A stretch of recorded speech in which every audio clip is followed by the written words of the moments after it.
परिसीमन के नाम पर भारत के दक्षिण राज्यों पर एक तलवार लटक रही है। लोकसभा सीटों की संख्या घटने का डर सता रहा है। खासकर तमिलनाडु की 8 सीटें कम होने की बात हो रही है। इस मुद्दे को लेकर तमिलनाडु के मुख्यमंत्री एमके स्टालिन ने बहस छेड़ दी है। आखिर क्या है परिसीमन का मुद्दा? क्या सच में दक्षिणी राज्यों के साथ अन्याय हो सकता है? सबसे पहले ये समझते हैं कि परिसीमन होता क्या है। परिसीमन का मतलब है लोकसभा और विधानसभा क्षेत्रों की सीमाओं को फिर से निर्धारित करना, ताकि हर क्षेत्र का प्रतिनिधित्व समान हो। ये प्रक्रिया जनसंख्या के आधार पर होती है, जिससे हर क्षेत्र को समान और निष्पक्ष प्रतिनिधित्व मिल सके। अब सवाल उठता है कि दक्षिण राज्य परिसीमन को लेकर परेशान क्यों हैं?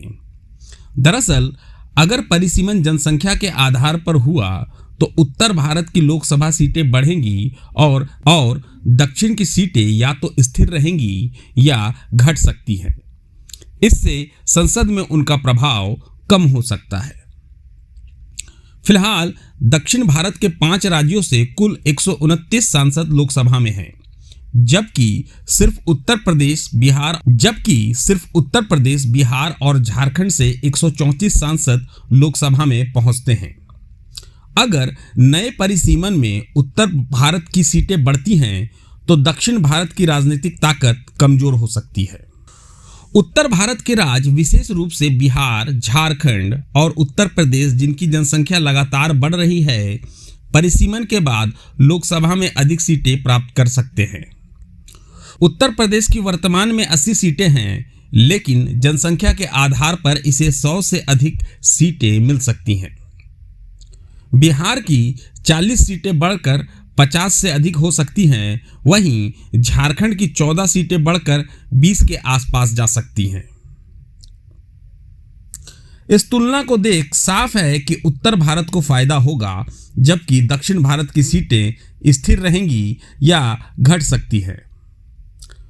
तमिलनाडु के मुख्यमंत्री एमके स्टालिन ने कहा कि हमने जनसंख्या नियंत्रण में सफलता पाई, लेकिन हमें इसकी सजा दी जा रही है।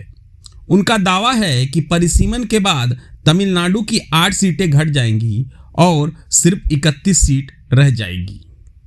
इस पर गृह मंत्री अमित शाह ने तुरंत प्रतिक्रिया देते हुए कहा कि किसी भी राज्य की एक भी सीट कम नहीं होगी। प्रधानमंत्री मोदी ने भी लोकसभा में स्पष्ट किया है कि दक्षिण के किसी भी राज्य को परिसीमन से नुकसान नहीं होगा।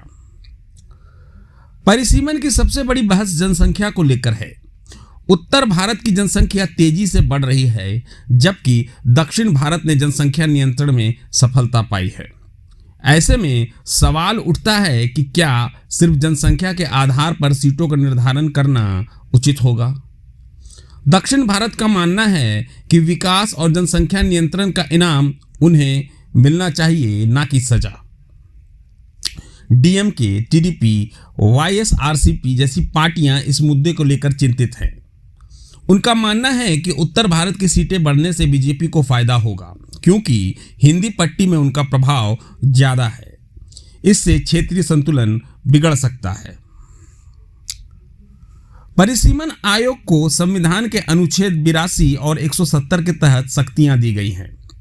भारत में अब तक 4 बार परिसीमन हुआ है: 1952, 1963, 1973 और 2002। 2002 के परिसीमन में सीटों की संख्या नहीं बढ़ाई गई, बल्कि सीमाओं को ही पुनः निर्धारित किया गया। सरकार को 2026 में परिसीमन करना है, लेकिन इससे पहले जनसंख्या करानी होगी। सवाल यह है कि परिसीमन का आधार क्या होगा, सिर्फ जनसंख्या या कुछ और भी? अगर क्षेत्रफल और विकास को आधार बनाया गया तो दक्षिणी राज्यों की सीटें घटने का खतरा कम हो सकता है। तो परिसीमन सिर्फ जनसंख्या का खेल नहीं, बल्कि भारत की राजनीतिक संतुलन का भी सवाल है। क्या उत्तर भारत को ज़्यादा सीटें मिलनी चाहिए क्योंकि उनकी जनसंख्या ज़्यादा है, या फिर दक्षिण भारत को उनकी विकास नीति का इनाम मिलना चाहिए? इस बहस पर आपकी राय क्या है, हमें कमेंट सेक्शन में ज़रूर बताएं। और अगर आपको ये वीडियो पसंद आया हो तो इसे लाइक करें, शेयर करें, साथ ही साथ चैनल को सब्सक्राइब करना ना भूलें। प्रभात खबर .com, विश्वास वही, रफ्तार नहीं।